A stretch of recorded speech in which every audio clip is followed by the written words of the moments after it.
Place an appropriate paper in each tray of the machine and make sure that is properly placed accordingly to the paper guide. This is to avoid the paper mismatch, reason why paper jam occurs. If you would observe, there are green colors inside the machine. These green colors can be manipulated by the users based on his need. Paper guide. Why is it important? Paper guide controls the papers to keep it in position inside the tray. Before pulling or pushing the paper guide, make sure to press slightly the other side of it to avoid the destruction of lock. Second, before pulling out the tray, make sure to press its handle because if not, it may lead to the destruction of the lock. If you would observe, there is an interlock in each side which is connected to the handle that if not pressed, it may destroy its lock. Third, before loading the papers into the tray, make sure to shuffle it well to avoid congestion.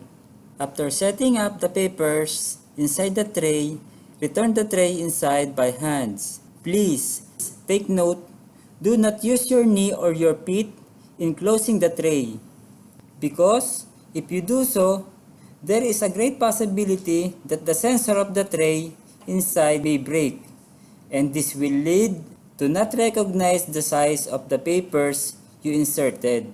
Key tray gear.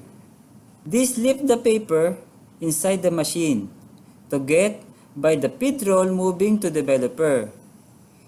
It is important to know because it is where the papers come that has been taken by the machine.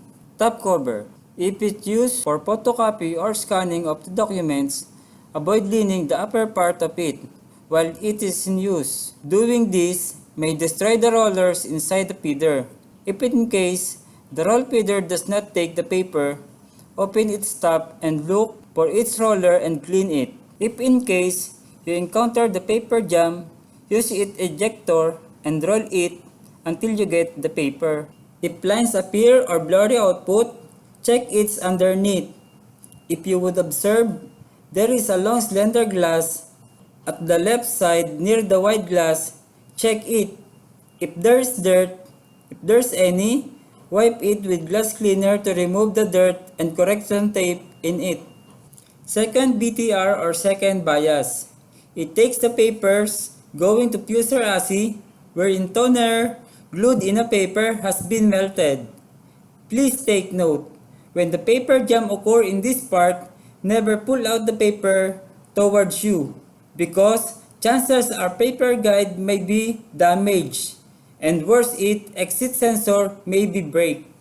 Once the exit sensor has been damaged, no paper will come out from the machine. All will be stuck in the Fujixerox, reason to have crumpled papers. The right thing we could do is to lift the paper guide and gradually pulling out the paper upward. This is to avoid the destruction of user assembly, or if there is ejector, use it to get the paper. Left cover C.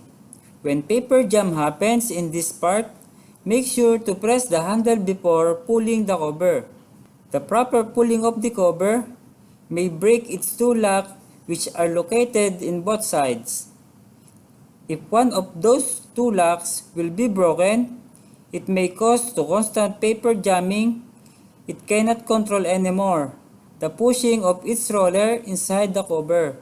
Also, paper will be misaligned upon taking it, moving upward to second bias because of losing its one side. Upon closing the cover, avoid striking or using an extreme force to avoid the destruction of the machine interlock. In closing the machine cover, hold it both sides and slightly push it to lock.